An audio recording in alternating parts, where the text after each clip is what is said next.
Hey everybody, Scout Crafty here again, TGIF. Thank God it's Friday, the Friday after Christmas. I hope you all had a wonderful holiday. Now we can get back to normality for the next year because it was a stressful last minute for me to getting everything ready, but it's past, it's behind. Now I can relax. And we have a couple things to talk about. I want to show you some of the things I gave as gifts that I couldn't tell you before, just in case somebody stumbled upon one of my videos. But I got a couple of that, some of the things I picked up. So let's get started right away. Okay, starting off here, a lot of you don't know this, but when I was a young man, I was actually a secret agent. And it was during my James Bond phase, and I looked a little bit different, but I really enjoyed all the gadgets and the spy things that came out back then, and I still do today. So that's why this was one of my gifts to my nephews this year, and to my brother-in-law and a bunch of other people. I got these cheap on Amazon, and this is a black light, and with the new LED technology, you can really have a lot of fun with this. Not only can you use this for if you go to a motel and you pull back the blankets and check the sheets for stains or whatever, but you could look at, God, you don't want to look at your sink in the dark because you'll be embarrassed with everything you see on there. But this really shows everything that the human eye can't really pick up. And just to show you how much fun this is, I have a couple things here. These here are uranium glass. You've heard of it before. It was big back in the day. It just means there's a lot of uranium particles in here, and I'm going to show you what the black light does to this. And also, I marked a couple things here with this invisible ink marker, which is great. You can mark things that might get stolen. You could put certain numbers on it that you could get back, like your garbage cans or something like that. You mark your address on it, and if they get lifted, you just ride around with your black light and you could find it. But I marked a couple things on here, and I'm going to shut the lights off, and I'm going to show you how this works. It's really cool. And I'll give you an example in real time here. We're going to take a glass jar, and I'm just going to put a little squiggly line there. Now, it's invisible, right? Now, watch what happens when we shut the lights off and put on the black light. Okay, got most of the lights off down the shop here. I'm going to show you, first of all, with the uranium glass. Look at that. Look how this uranium glass glows with black light. Isn't that something? It's just look like glow in the dark. They're just beautiful. Now, check this out over here. Let me lift this up. You didn't see that before, right? Look at that. That's with that UV marker. You see, it really pops on there. So you could mark stuff here. This is over here. You can see I wrote on here. It's invisible to with normal light, but you see it with the black light. The glass jar, we did the little squiggly. That's the little squiggly we just did on the glass jar that you can't see normally. See? Can't see it. But there it is. It shows up. UV is always fun. If you wanted, like I said, you want to mark an address on the bottom of something, or even on this copper pipe, you know, if you want to mark something, it's fantastic. You can have a ton of fun with this stuff. And like I said, it shows up everything that's kind of whitish. You know, I got a little junk here. Anything that's white will show up. And just a lot of fun. A great little gift, or just fun to have, and they're inexpensive and they really work well. Next up, I gave a bunch of these away. These are water alarms, and these are fantastic to have around the house, especially if you're a homeowner or something, or you have an item you're always worried, like by a washing machine or by your oil burner, something that you're afraid in case there's a leak. This will let you know immediately. It's got 3 little contacts on the back. And how this works is a 9-volt battery in here.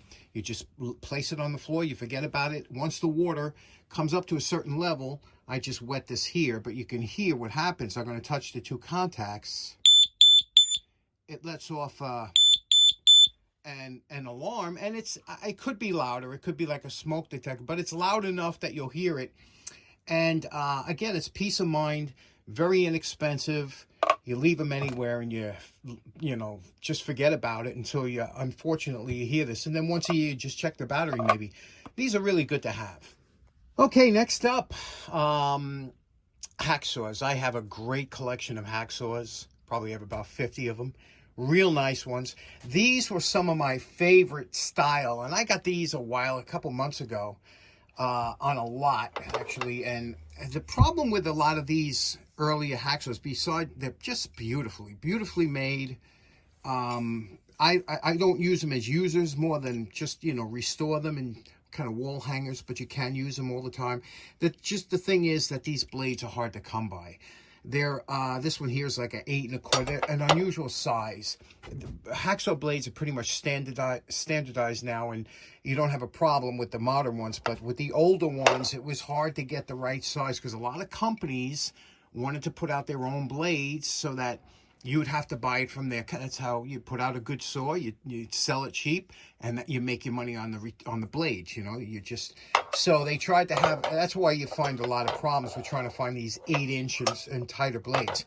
I'm looking to try and find a special drill bit that will drill through the hacksaw blade, because they're hardened. It's very hard to. So once I get that drill bit, I can make my own blades.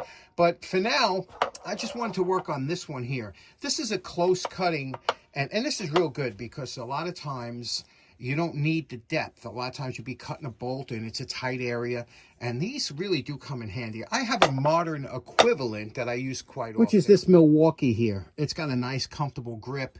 The blade goes in the handle, and you just loosen this, pull this top up here, and when you loosen it, you could slide the blade in and out. You can make it real short. You can switch it around so that you have fresh teeth on one side. And then when you pull this back like this, it locks it down. And it works really good, you know, but like I said, this one here is a really nice design because it's supported down the whole thing. It's a nice thick here. So let's do a nice cleanup on here. We'll save this blade. It seems to be sharp. I don't see any missing teeth. And let's work on this. Now this is a cast aluminum handle, and what you want to do, I'm going to unscrew this and show you how this works here. When you unscrew this, it gives you play that the blade can pop out like that. This particular blade, now a lot of times hacksaw blades are bi-directional. They cut both pull and push. This one here, you can see the teeth definitely have a rake towards one side. So if you want to make it a push, you would put it in that way. If you want to make it a pull, you would put it in that way. It's your own preference. However, this unscrews from here, the handle, and you could see here now, that gives you quite a bit of blade differences that you could use here. But when you pull this off here, this is how we clean it up. And there's not much to this. This is pinned in here, but we're going to clean this up. Nice heavy-duty rod, no flex at all. That's what you want. But you got to be very careful with cast aluminum. You might say, you know what, I want to put this on the wire brush.